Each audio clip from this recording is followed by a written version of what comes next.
Good evening to our student Vijaya nursing classes में आपका हार्दिक स्वागत है। आज हम फिर से डीएसएसबी के एग्जाम के लिए रिलेटेड प्रीवियस ईयर के जो वन लाइनर क्वेश्चन के आंसर है वो मैं आपके सामने लेके आया हूँ। तो प्लीज मेरे वीडियो को लाइक जरूर कर दीजिएगा और मेरा वीडियो अच्छे लगे तो प्लीज लाइक और मेरे चैनल को अभी तक आपने सब्सक्राइब नहीं किया तो सब्सक्राइब जरूर कर दीजिए। तो चलिए स्टूडेंट बिना देरी किए हुए आज का वीडियो शुरू करते हैं। तो फर्स्ट क्वेश्चन जो आपके स्क्रीन के सामने दिख रहा होगा, तो चलिए शुरू करते हैं आज का पहला question. The process of the converting the physical energy into the nervous system activity, उसे क्या बोला जाता है? तो पहले क्वेश्चन को समझ लीजिए, क्वेश्चन में क्या पूछा गया है, उसके बाद हम उसका आंसर देख लेते हैं। क्या है क्वेश्चन में? The process of the converting the physical energy, जो फिजिकल एनर्जी है उसे कन्वर्ट किस में करेंगे बच्चों? नर्वस सिस्टम में। तो वो जो करता है उसे क्या बोला जाता है? तो इस एक्टिविटी को हम क्या नाम बोलेंगे बच्चों?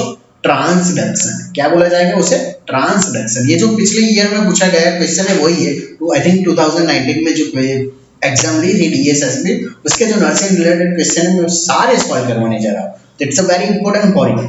तो पहला क्वेश्चन का आंसर क्या आएगा बच्चों? Transduction. It is the process of the converting the physical energy into the nervous system activity. Next one is the hepatic coma. अब क्या है hepatic coma? It is the due to the elevated plasma level of the hepatic coma होने की वजह क्या है? इसमें कौन सा प्लाज्मा लेवल का elevated लेवल देखने को मिलता है? तो कौन सा आएगा? एमोनिया का। तो याद रखिए बच्चों, hepatic जो कोमा रहता है उसमें जो किसका प्लाज्मा यानी कि कौन सा प्लाज्मा लेवल का जो लेवल है वो elevated देखने को मिलता है, तो कौन सा आएगा बच्चों? एमोनिया आएगा। Next one is the amount of the water excreted as the urine per day it about जो अमाउंट होता है हमारी बॉडी में से जो यूरिन निकलता है एज ए यूरिन फॉर्म में, जो भी हमारे बॉडी में से वाटर निकलता है as a form of urine, वो कितना रहता है पर डे? तो पर डे बच्चों कितना रहता है बच्चों? याद रखिए 1500 ml। कितना रहता है बच्चों? 1500 ml is the correct answer. The amount of the water it is the excreted as the urine per day is about the 1500 ml. Next, the extracellular fluid contained in our body is around. ये question बहुत important है। जो extra cellular fluid रहता है in our body वो कितना रहता है बच्चों? तो 12 लीटर। कितना रहता है बच्चों? 12 लीटर। तो ये सारे क्वेश्चन को आपको इजीली आंसर याद रखने पड़ेंगे। देखिए ये सारे क्वेश्चन ऐसे है ना, जब भी आपकी एग्जाम है तब ये सारे क्वेश्चन रट के जाइए तो फिर ये याद रहेगा। जस्ट लाइक एग्जांपल, ऐसी कौन सी प्रोसेस है जिसमें फिजिकल एनर्जी कन्वर्ट होती है नर्वस सिस्टम में, तो इसे क्या बोला जाता है? ट्रांसडक्शन। हेपेटिक कोमा के होने की वजह क्या है? तो एमोनिया का क्या हो जाएगा? डिक्रीज यानी कि एलिवेटेड लेवल हो जाएगा। The amount of the water excreted as the urine कितना रहेगा? 1500 ml। The extracellular fluid content हमारे बॉडी में कितना रहता है? तो याद रखिए कितना रहता है बच्चों? 12 लीटर्स। चलिए next, the extracellular fluid contained in our body is around, already मैंने पढ़ा लिया है। Okay sorry for that, 12 litre मैंने ऑलरेडी पढ़ा लिया है। अब चलिए ये क्वेश्चन बहुत इंपॉर्टेंट है। Profound memory problem with the no loss of the consciousness. Question को समझिए, प्रोफाउंड मेमोरी लॉस हो चुकी है बच्चों, लेकिन without the no level of the loss of the consciousness, तो उसे क्या बोला जाता है? तो very important, transient global amnesia. What do you mean by the transient global amnesia? तो याद रखिए प्रोफाउंड मेमोरी प्रॉब्लम रहता है। चलिए उसमें डिटेल में देख लेते हैं। Transient global amnesia it is the rare medical condition है बच्चों in which you experience the sudden episode of the memory loss. आपको मेमोरी लॉस सडनली होने की संभावना रहती है, यानी कि सडन मेमोरी लॉस होता है। अभी मैंने पढ़ाया होगा 5 या 10 मिनट के बाद आप क्या हो जाओगे? उसको भूल जाओगे। तो वो क्या बोला जाता है बच्चों? उसको ट्रांजिएंट ग्लोबल एमनेसिया। उसमें क्या देखने को मिलता है? मेमोरी प्रॉब्लम तो देखने को मिलेगा, लेकिन कैसा देखने को मिलेगा?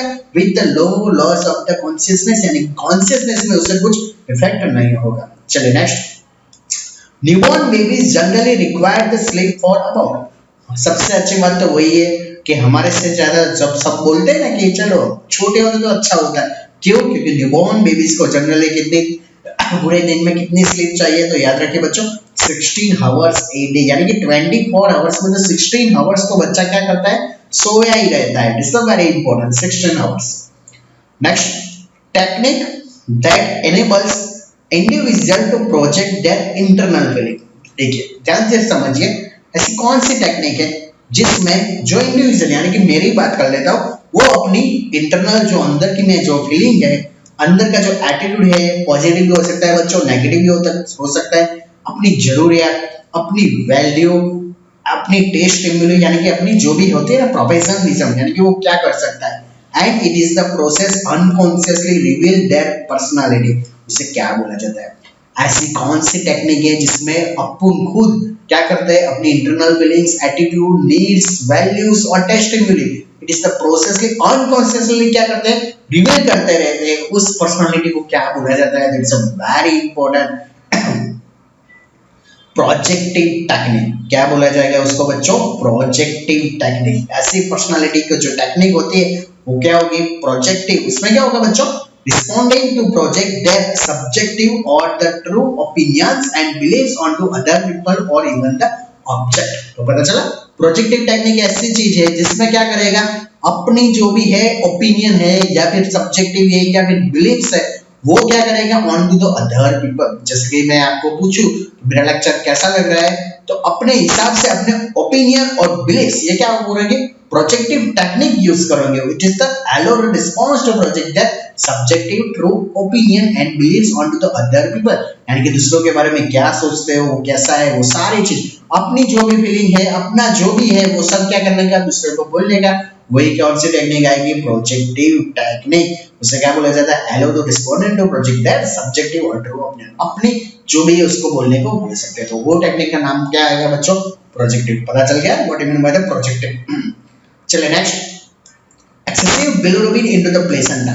अगर बिलिरुबिन का लेवल एक्सेसिव है into the placenta, that's why इससे क्या हो सकता है बच्चों? जॉन्डिस। सबको पता है ये, जब भी बिलिरुबिन का लेवल बढ़ता है तो उसकी वजह से क्या होता है बच्चों? जॉन्डिस हो सकता है। और बिलिरुबिन क्या है? It is the RBS, RBC waste product. RBC का जो लाइफ स्पैन होता है वो कितना रहता है बच्चों? 120 डेज। उसके बाद उसकी डेथ हो जाती है और उसका जो वेस्ट प्रोडक्ट बनता है उसका नाम बताइए। उसका नाम क्या रहेगा बच्चों?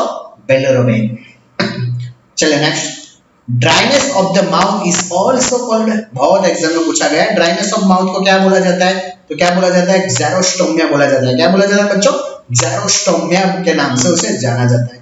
वॉइस बॉक्स का दूसरा नाम बताइए। What is the another name of the voice box in medical terminology? Larynx. तो लैरिंक्स को क्या बोला जाता है बच्चों? वॉइस बॉक्स के नाम से भी जाना जाता है। Next one is the an essential components of the glutathione peroxidase is a what is? And essential components of the glutathione peroxidase is a selenium। कौन सा आएगा बच्चों? सेलेनियम। क्या है? It is the very important components of the glutathione peroxidase। चलिए next, the reason for the regular practice of the hand washing technique is the hospital. जो भी हम हैंड वॉशिंग में बिफोर प्रोसीजर, आफ्टर प्रोसीजर या भी कुछ भी करने जाते हैं तो हैंड वॉशिंग कर रहे हैं, तो उसका रीजन क्या है? तो what is the main reason? Prevention of the infection. Infection के बचने के लिए हम क्या करते हैं? हैंड वॉशिंग करते हैं। किसके लिए? Prevention of the infection. That's why we do the hand washing technique. चलिए नेक्स्ट, हीट स्ट्रोक। ये इस साल तो बहुत हीट स्ट्रोक देखने को मिलता है। हीट स्ट्रोक का मीनिंग क्या होता है ना, कितनी गर्मी हो रही है तब। Usually occurs at the temperature, कितने टेम्परेचर में रेगुलर हीट स्ट्रोक होने की संभावना बढ़ जाती है? तो याद रखिए बच्चों 41 से लेकर 42 डिग्री सेल्सियस। कितना आएगा? 41 to 42 degree Celsius. The energy liberated from the each gram of the carbohydrate, each gram of the carbohydrate में कैसे कितनी एनर्जी होती है? तो याद रखिए 4.1 कैलोरीज। कितनी होती है बच्चों? The energy liberated from the each gram of the carbohydrate is the 4.1 calories. तो याद रखिए जो each gram of the carbohydrate में कितनी कैलोरीज होती है? 4.1 calories. A body fluid found into the joints is called, जो भी जॉइंट्स में बॉडी फ्लूइड पाया जाता है उसे क्या बोला जाता है? तो उसे क्या बोला जाता है बच्चों? Synovial fluid. जो भी जॉइंट में अगर कोई फ्लूइड प्रेजेंट है तो उसका नाम बताइए। तो उसका नाम क्या रहेगा बच्चों? साइनोवियल फ्लूइड बोला जाता है। Next, secondary bile acid is, secondary bile acid is कौन सा? यानी कि सेकेंडरी बाइल एसिड का नाम क्या है? तो याद रखिए बच्चों, secondary bile acid is the human include the deoxycholic acid and the lithocholic acid। cholic acid भी याद रख सकते हैं। It's a very important, ABA DSSB exam में पूछा गया था 2019 में। ये सारे इक्वेशन बहुत इंपॉर्टेंट है। The secondary bile acid is the human include the deoxycholic acid and दूसरा कौन सा आएगा बच्चों? lithocholic acid। चलिए next, supervision, what do you mean by the supervision? Supervision का मीनिंग बताइए। तो क्या होगा बच्चों सुपरविजन का मीनिंग? तो supervision is the verbal encouragement and the observation with the task. Simple सा क्वेश्चन का आंसर है वर्बल एनकरेजमेंट करेंगे और sorry and the observation with the task. क्या होगा? Supervision is the verbal encouragement and the observation with the task. चलिए next, chronic infectious disease, जो chronic है बहुत लंबे टाइम तक का जो infection, it is the mainly caused by the mycobacterium tuberculosis। सबको पता ही होगा इसका आंसर, मुझे बोलने की भी जरूरत नहीं है। ट्यूबरक्यूलोसिस, ट्यूबरक्यूलोसिस क्यों होता है? क्रॉनिक इन्फेक्शन होता है, which is the mainly caused by the mycobacterium tuberculosis। उसे क्या बोला जाता है? ट्यूबरक्यूलोसिस नाम से डिजीज कंडीशन बोला जाता है। Next, name of the types of the family that is the found when the biological unrelated individual, couples or the families live together and jointly carry out the family function। क्या है? Simple सा है, ऐसी कौन से types की family है जिसमें क्या पाया जाता है?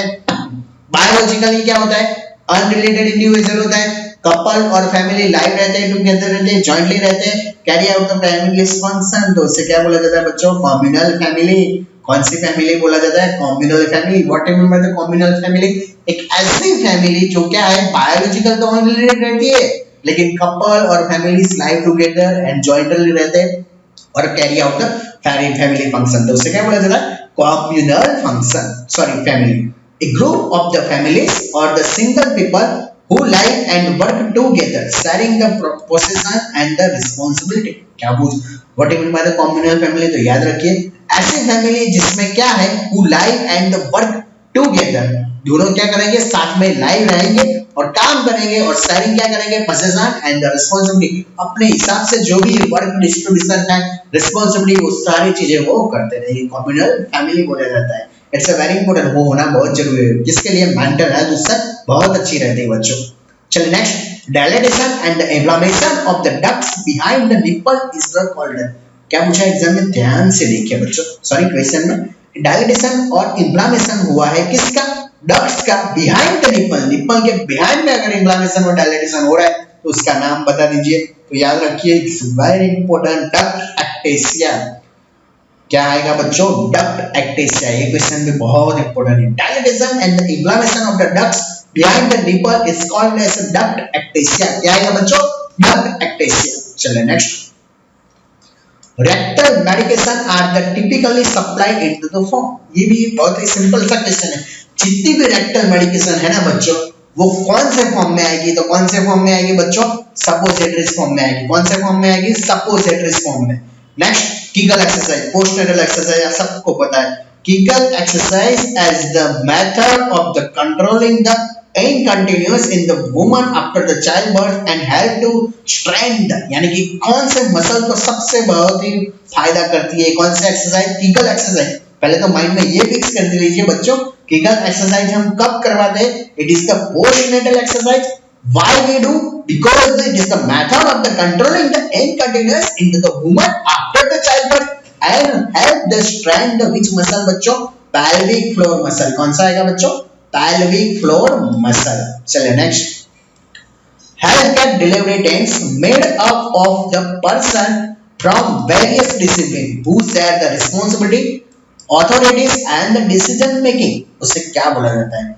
हेल्थ केयर डिलीवरी टीम है बच्चों, वो क्या करेगी? Made up of the person from the various discipline who share the responsibility, authority and the decision making. तो उसे क्या बोला जाता है? Inter disciplinary teams. ऐसे टीम्स बहुत इंपॉर्टेंट है। क्या आएगी? Inter disciplinary teams. It's very important for the किसके लिए? अपनी रिस्पांसिबिलिटी शेयर करेंगे, अथॉरिटी शेयर करेंगे और डिसीजन मेकिंग, ये सारी चीजें हम क्या करेंगे? एक दूसरे को शेयरिंग करेंगे। उसे क्या बोला जाता है? Inter disciplinary teams. Couples who may be childless by the choice are called। ऐसे कपल जो मैरिड तो है लेकिन उनको क्या नहीं चाहिए? बच्चा नहीं चाहिए, तो उसे क्या बोला जाता है? याद है बच्चा, सॉरी स्टूडेंट, डिंक बोला जाता है। क्या बोला जाता है उसको? डिंक। डिंक का मीनिंग क्या रहेगा बच्चों? Double income, no kids. क्या आएगा बच्चों? डबल इनकम है लेकिन क्या है? No kids. तो याद रखिए, couples who may be childless by the choice are called DINK. DINK का मीनिंग क्या रहेगा बच्चों? डबल इनकम लेकिन नो किड्स। अपने हिसाब से क्या करेंगे? Couples who may be childless by choice, अपने हिसाब से अपनी चॉइस से वो बच्चा क्या नहीं करेगा, पैदा नहीं करेगा, तो उसे क्या बोला जाता है बच्चों, double income no kids. An instrument, एक ऐसा इंस्ट्रूमेंट जिसका नाम बताइए, that measure the fetal oxygen saturation directly and in real time. Directly और रियल टाइम में क्या होगा, तो याद रखें बच्चों, it is the fetal pulse oximetry। कौन सा आएगा बच्चों answer, fetal pulse oximetry। Next, carbohydrates are the divided into the simple carbohydrate. जो भी कार्बोहाइड्रेट है वो डिवाइड होते हैं, किस में डिवाइड होते हैं बच्चों, सिंपल कार्बोहाइड्रेट्स में। तो उसे क्या बोला जाता है बच्चों, तो याद रखें बच्चों, मोनोसैकेराइड्स एंड द डाइसैकेराइड। कौन सा आएगा बच्चों, monosaccharides and the second one is the कौन सा आएगा, disaccharides. Next, how many kilo calorie of the energy पर ग्राम डू फैट्स प्रोवाइड। कितने किलो कैलोरी ऑफ एनर्जी पर gram of the fats provide देते हैं, तो कितने किलो कैलोरी होगी बच्चों, 9 होगी। कितनी होगी बच्चों, 9। तो how many kilo calorie of the energy पर ग्राम टू फैट्स प्रोवाइड, तो याद रखें फैट्स में कितनी होगी बच्चों, 9। Next, breast fibroadenomas are the usually incidentally during the clinical और the examination and are usually located in. चलिए ध्यान से देखिए बच्चों, इस क्वेश्चन को समझिए पहले। ब्रेस्ट फाइब्रोएडेनोmas आर यूजुअली कहां पर देखने को मिलता है, इंसिडेंटली देखने को मिल गया ड्यूरिंग द क्लिनिकल, यानी कि हम क्लिनिकल ड्यूटी पे थे, ओपीडी में एक फीमेल आई, उसमें क्या देखने को मिलता है, ब्रेस्ट फाइब्रोएडेनोmas देखने को मिलता है एंड एग्जामिनेशन के दौरान, and are usually located in, यानी कि ये कहां पर लोकेटेड होना चाहिए, यानी कि कहां पर लोकेटेड होता है, तो याद रखिए बच्चों, अपर आउटर क्वाड्रेंट में। कहां पर बच्चों, अपर आउटर क्वाड्रेंट में। तो पता चला अगर कोई फीमेल आती है ओपीडी में, वो दिखाती है, तो जो भी हमें ऐसा, जब हम ब्रेस्ट को करते हैं एग्जामिनेशन, तब क्या देखने को मिलता है, ब्रेस्ट फाइब्रोएडेनोmas देखने को मिलता है। तो वो कहां पर देखने को मिलता है, यूजुअली अपर आउटर क्वाड्रेंट में देखने को मिलता है। चलिए नेक्स्ट, a situation, एक ऐसे situation in which the families और individuals balance is the disturb requiring the development of the new coping strategy, उसे क्या बोला जाता है, क्राइसिस। पता चला क्राइसिस आता है ना, family crisis, financial crisis, social crisis, सबके तरफ से जो भी होता है ऐसी सिचुएशन जिसमें फैमिली और इंडिविजुअल का बैलेंस क्या हो जाता है, डिस्टर्ब हो जाता है, और उसको न्यू कॉपिंग स्ट्रेटजी यानी कि नए से सब स्टार्ट करना पड़ता है। An autosomal recessively inherited disease that has been the mapped to chromosome 11, उसे क्या बोला जाता है बच्चों, ataxia telangiectasia। याद रखिए थोड़ा सा, ataxia telangiectasia। तो चलिए ये देख लेते हैं क्या है। It is the ये देख लेते हैं फिर से।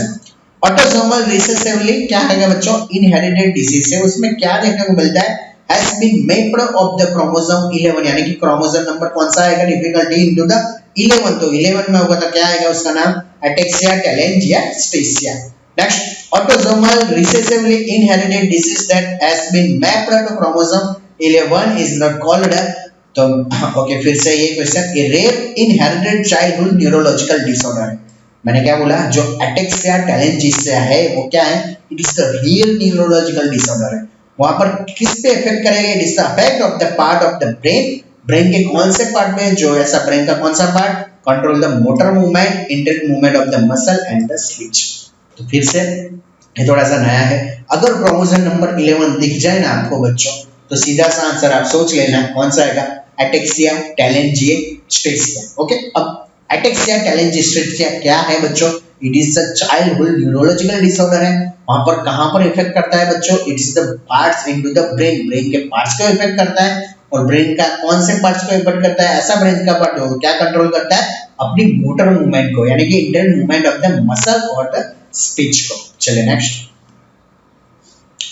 Cancer that has the metastasis to the other body organ is the present in the which stage is the classifying breast cancer.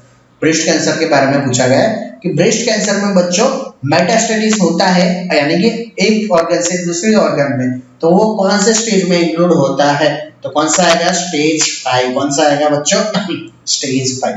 कौन सा आएगा बच्चों, stage 5। A condition in which there is the inadequate consumption, poor absorption or the excessive loss of the nutrition। चलिए सीधा सा answer है, a condition in which there is the inadequate consumption, poor absorption or the excessive loss of the nutrients, उसे क्या बोला जाता है, तो याद रखिए बच्चों, it's called as a malnutrition. क्या बोला जाता है? Malnutrition, a condition in which there is a inadequate consumption, poor absorption, या फिर क्या होगा, excessive loss of the nutrients. क्या बोला जाएगा? माल न्यूट्रिशन। चलिए, मैमोग्राफी आप सबको पता ही होगा, फिर भी एक बार चला लेता हूँ। It is the x ray imaging method है। It is used to examine the breast for the early detection of the breast cancer and the other breast disease. It is used as the both at diagnostic and the screening tool. तो mammography आपको पता ही होगा, it is the x ray imaging method है। किसके लिए? To detect the cancer of the breast. चलिए, definition of the immunisation बता देता हूँ। इम्यूनाइजेशन क्या है बच्चों? It is the process whereby the person is the made the resistant to a disease typically by the administration of the vaccine। तो क्या है इम्यूनाइजेशन का मीनिंग? क्या रहेगा? It is the mainly process है whereby the person is the made a resistant, यानी कि person को क्या देखने को मिलता है? रेजिस्टेंट देखने को मिलता है। किसके खिलाफ? तो याद रखिए, डिसीज के खिलाफ रेजिस्टेंट देखने को मिलता है typically by the administration of the vaccine. यानी कि क्या होगा? वैक्सीन अगर हमें बॉडी में डालते हो तो इससे क्या नाम क्या रहेगा? इम्यूनाइजेशन रहेगा। क्या रहेगा बच्चों? Immunisation. Next, history that include the menstruation, obstetric and the gynaecological history. History में कौन सी हिस्ट्री आएगी? गायनेकोलॉजिकल में मेंस्ट्रुअल, ऑब्स्टेट्रिक और गायनेकोलॉजिकल। ऐसा क्वेश्चन आया था, इसलिए मैंने इंक्लूड किया है। ये क्या रिप्रोडक्टिव हिस्ट्री है। ओके, मैं इसका लिखने को भूल गया बच्चों। रिप्रोडक्टिव हिस्ट्री में क्या इंक्लूड होता है? मेंस्ट्रुएशन, ऑब्स्टेट्रिक और द गायनेकोलॉजिकल हिस्ट्री। चलिए next, the second stage of the labour and with. जो सेकंड स्टेज होता है लेबर का, टोटल 4 स्टेज होते हैं, उसमें सेकंड स्टेज एंड कब होता है? तो birth of the newborn baby. Newborn baby का बर्थ के बाद क्या हो जाए? सेकंड स्टेज एंड हो जाता है। What do you mean by the thoracentesis? Thoracentesis का मीनिंग बताइए। It is the mainly procedure that is the perform to remove the fluid from the thoracic cavity. This can be done for the diagnostic and the therapeutic purpose. Okay, so what do you mean by the thoracosynthesis? It is the procedure that is the performed to remove the fluid from the thoracic cavity. This can be done for the both diagnostic and the therapeutic purpose. Next, an acute respiratory disorder characterized by the paroxysmal cough, whooping cough and copious secretion. उसका नाम बताइए। Acute respiratory disorder है, characterised bye किसकी वजह से होता है? तो याद रखिए बच्चों, पैराक्सिमल कफ यानी कि व्हूपिंग कफ और कॉर्पस सिक्रेशन देखने को मिलता है। तो इसका नाम बताइए। तो कौन सा आएगा? पर्टुसिस। कौन सा आएगा बच्चों? पर्टुसिस। याद रखिए, पर्टुसिस क्या है? It is the respiratory disorder characterized by the paroxysmal cough यानी कि whooping cough and the corpus secretion. उसे क्या बोला जाता है? Pertussis. Inflammatory mediators are involve with the asthma. Asthma में कौन से इंफ्लेमेटरी मेडिएटर्स इन्वॉल्व है? तो याद रखिए बच्चों, histamine, prostaglandin, leukotriene and the kinase. ये चार बहुत इंपॉर्टेंट है बच्चों। Inflammatory mediators are involve with the asthma. तो which one? Histamine, prostaglandin, leukotriene and the last one is the कौन सा आएगा बच्चों? काइनेस। चलिए next, the accumulation of the pus into the pleural cavity. उसे क्या बोला जाता है? प्लूरल कैविटी में जो भी एक्यूमुलेशन पस का होता है तो उसका नाम बताइए। तो बच्चा याद रखिए बच्चों, एम्पाइएमा। क्या आएगा बच्चों? एम्पाइएमा। ये सारी चीजें याद रहनी चाहिए। पर्टुसिस का मीनिंग क्या है? Whooping cough, inflammatory mediators, asthma में कौन से आएंगे बच्चों?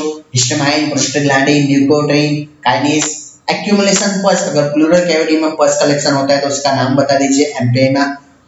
थोरेसिंथेसिस का मीनिंग बता दीजिए कि थोरेसिक कैविटी में से हम फ्लूइड को रिमूव करेंगे। सेकंड स्टेज एंड कब होता है? तो बर्थ ऑफ द न्यूबॉर्न के साथ वो सेकंड स्टेज एंड हो जाता है। चलिए नेक्स्ट, इंटरसेप्शन टेलीस्कोपिक। याद रखिए बच्चों, सीधा सा क्वेश्चन का आंसर मैं बोल देता हूं।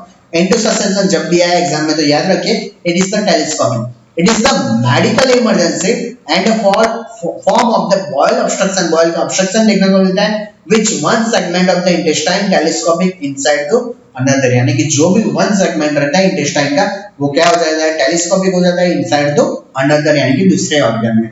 चलिए next, the inner most layer of the heart. जो इनर लेयर रहता है हार्ट का उसका क्या नाम आएगा? एंडोकार्डियम। कौन सा आएगा बच्चों? Endocardium. The structure of the neuron that help in the receiving the signal. जैसा क्या है? The structure of the neuron that help in the receiving the signal. Neuron का ऐसा स्ट्रक्चर वो क्या हेल्प करता है? It is the receiving the signal. तो उसका नाम क्या आएगा बच्चों? डेंड्रिस। तो डेंड्रिस क्या है? It is the structure the neuron that help in the receiving the signal. ऐसा सिग्नल जो न्यूरॉन का क्या करेगा? रिसीविंग सिग्नल को रिसीव करेगा। चलिए next, subcutaneous administration distribute the medication into the, जो भी सबक्यूटेनियस एडमिनिस्ट्रेशन रहता है, जो भी इंजेक्शन की बात करो वो कहां पर डिस्ट्रीब्यूट करता है, medication into the fatty layer. जो भी सबक्यूटेनियस एडमिनिस्ट्रेशन करते हैं वो कहां पर होगा, फैटी लेयर्स में होता है। चलिए next, abnormal electrical activities into the brain are the detected by, जो भी abnormal electrical activity रहती है ब्रेन में वो किसके द्वारा डिटेक्ट होती है, तो याद रखें बच्चों इलेक्ट्रोएन्सेफेलोग्राम। क्या आएगा बच्चों, इलेक्ट्रोएन्सेफेलोग्राम यानी कि ईईजी। तो फिर से इंटू सक्सेशन आपको पता चल गया है, टेलीस्कोपिक ऑर्गन रहेगा इंटेस्टाइन का, एक सेगमेंट दूसरे में टेलीस्कोपिक हो जाएगा। Inner most layer of the heart का नाम बता दीजिए, एंडोकार्डियम। ऐसा न्यूरॉन का जो कौन सा पार्ट है वो सिग्नल को रिसीव करता है, डेंड्राइट्स। सबक्यूटेनियस जब भी इंजेक्शन देते हैं वो कहां पर जाती है, फैटी लेयर्स में। एब्नॉर्मल इलेक्ट्रिक एक्टिविटी अगर ब्रेन में होती है तो वो किसके द्वारा हम डिटेक्ट करते हैं, इलेक्ट्रोएन्सेफेलोग्राम के द्वारा। चलिए next, an example of the moist heat का एक एग्जांपल बता दीजिए। तो याद रखें बच्चों ऑटोक्लेव यानी कि स्टीम अंडर प्रेशर यानी कि autoclave. Gas gangrene, it is the most often caused by the bacteria called Clostridium perfringens। ये चीज याद रखिए बच्चों, गैस गैंग्रीन इज द किसकी वजह से होता है, तो इसका बैक्टीरिया है, वो बैक्टीरिया का नाम बता दीजिए, क्लोस्ट्रीडियम कौन सा आएगा, परफ्रिंजेंस। नेक्स्ट, स्पेरिकल सेप का जो बैक्टीरिया है उसे क्या बोला जाता है, कोकाई बैक्टीरिया। कौन सा bacteria, cocci bacteria is the spherical shape. Paralysis of the all four extremity, ऊपर की यानी कि हाथ और पग दोनों के पैरालिसिस होते हैं तो इससे क्या बोला जाता है, क्वाड्रिप्लेजिया। क्या बोला जाता है बच्चों, quadriplegia. Current recommendation for the first mumps immunisation in the between, जो भी मम्स है वो कब देना चाहिए, जो भी इम्यूनाइजेशन शेड्यूल के अकॉर्डिंग। तो याद रखें बच्चों 12 से लेके 15 मंथ्स, कितना आएगा बच्चों, 12 से लेके 15 मंथ में के दौरान हमें क्या देना चाहिए, मम्स नाम की वैक्सीन देनी चाहिए। स्ट्रोक का दूसरा नाम बताइए, स्ट्रोक का दूसरा नाम क्या आएगा बच्चों, cerebrovascular accident. Nasally administration medication are the typical, जो भी नेजली एडमिनिस्ट्रेशन करते हैं वो क्या होगा, ड्रॉप्स होता है, मेनली ड्रॉप्स से होता है ना, इंजेक्शन तो ऐसा हम नेजल में डायरेक्ट एडमिनिस्ट्रेशन नहीं करते बच्चों।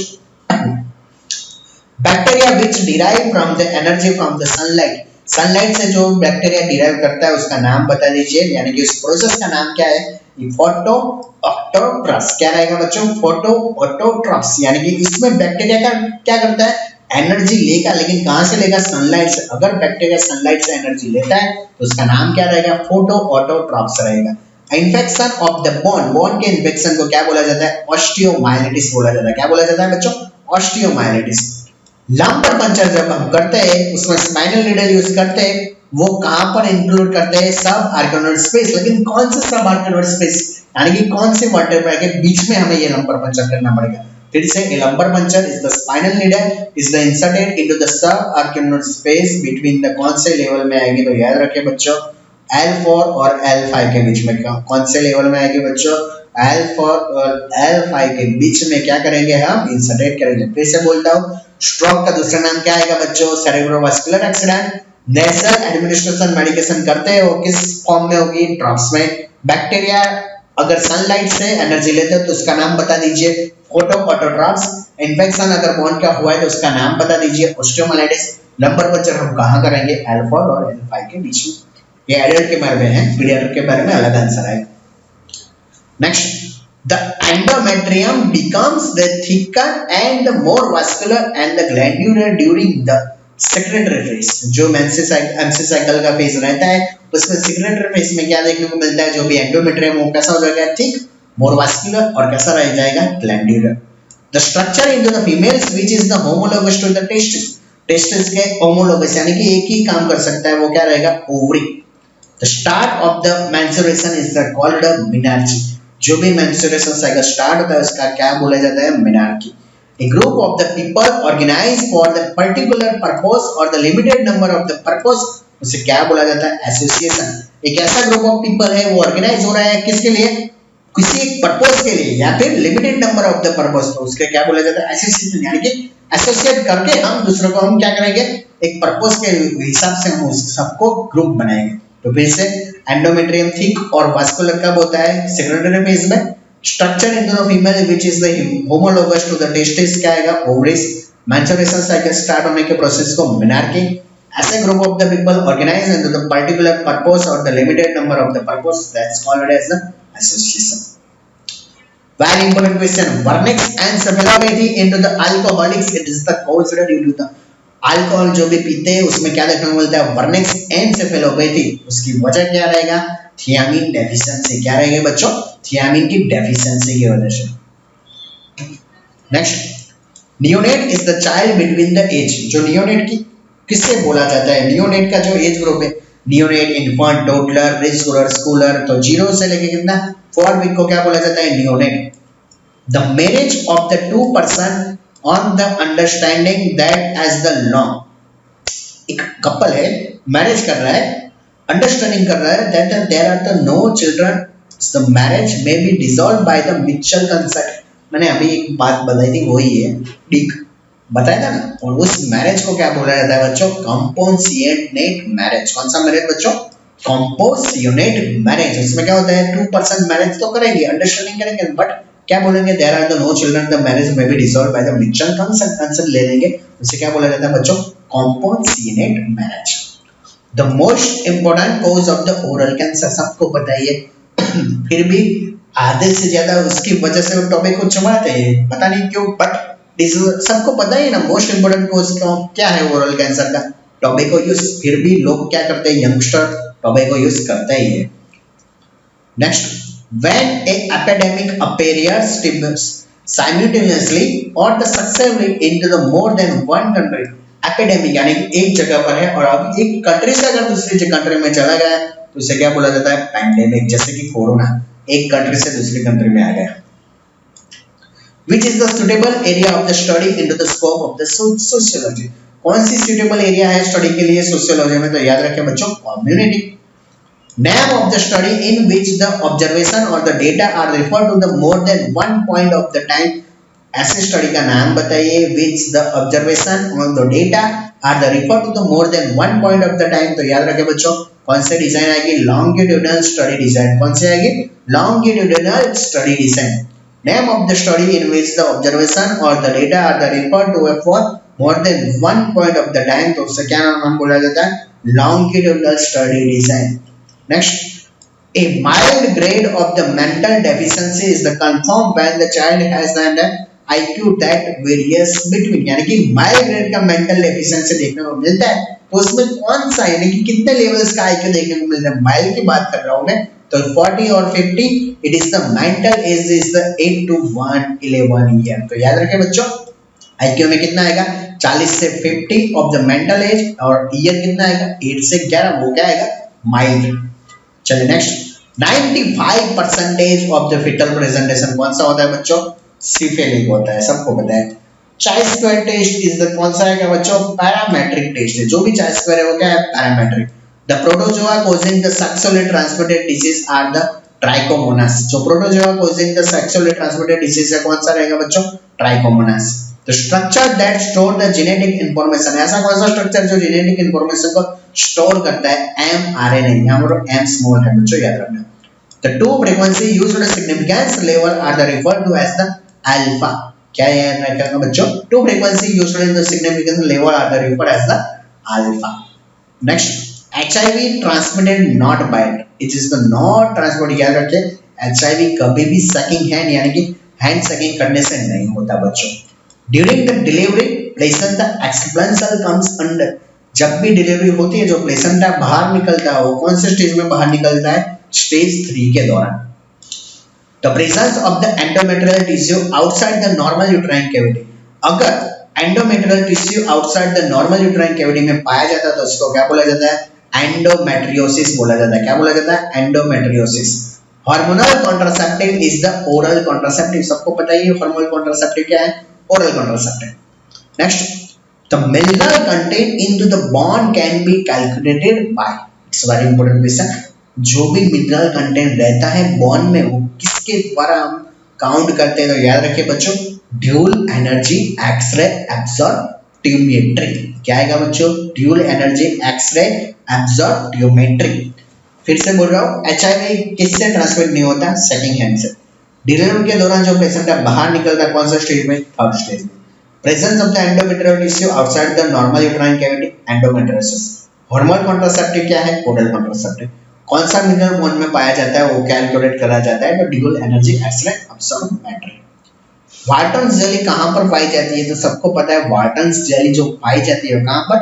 अम्बिलिकल कोर्ड में। टेक्निक ऑफ द सुपरविजन, जो सुपरविजन की टेक्निक का नाम बताइए। तो याद रखिए बच्चों, रीएश्योरेंस। कौन सा आएगा बच्चों? Reassurance. The Japanese had adapted the principle of the human relationship theory, which is also known as the theory Z. कौन सी आएगी बच्चों? Japanese have adopted the principle of the human relationship theory, which is also known as the theory Z. Plato is the known as the father of the idealism. क्या आएगा बच्चों? Idealism. Trophoblast from the placenta. जो trophoblast बनता है वो from the placenta. Next, a systematic arrangement of the sum of the selected experience planned by the school for the defined group of the student to attain the aims of the particular education program. तो उसे क्या बोला जाता है? curriculum. जो भी हमारा जो भी क्या बोलते हैं ना, वन टाइप ऑफ द, जैसे कि नॉट सेट की एग्जाम है तो उसका सिलेबस क्या है, तो वो क्या बोला जाता है उसको? curriculum. या क्या रहेगा? सिस्टमेटिक अरेंजमेंट करते some of the selected experience planned by the school or the college during the pregnancy. Fetal movements begin between जो ड्यूरिंग प्रेगनेंसी जो फीटल मूवमेंट्स कब से स्टार्ट होती है? तो याद रखें 16 से 20 वीक के बीच में वो क्या हो जाती है? स्टार्ट हो जाती है। Which is the primary research traditional within the anthropology that provide the framework for the studying the meanings, patterns and experience of the defined cultural group into the holistic fashion. बहुत लंबा है। Ethnography. Ethnography का meaning मैं समझा देता हूँ। उसमें क्या रहता है? It is the traditional with the anthropology. वो प्रोवाइड करता है, क्या प्रोवाइड करता है बच्चों? जो भी हम स्टडी कर रहे हैं उसका फ्रेमवर्क प्रोवाइड कर देता है, यानी कि एक सबका मीनिंग पैटर्न्स, क्या करने जा रहे हो उसका मीनिंग पैटर्न, और एक्सपीरियंस भी ले लेता है कल्चरल ग्रुप का, उससे क्या बोला जाता है बच्चों? इथनोग्राफी। चलिए next, Which type of the pelvis most favorable for the normal vagina? सबको पता है कौन सा आएगा? Gynecoid pelvis. A statement of the researcher expectation about the relationship between the variables under the investigation. क्या आएगा बच्चों? Hypothesis. सबको पता है hypothesis का मीनिंग क्या? स्टेटमेंट जो रिसर्चर एक्सेप्ट करता है about the relationship between the variables, independent और dependent variables के बीच में एक एक्सेप्टेशन रखते हैं कि ये हो सकता है, उसे क्या बोला जाता है? Hypothesis.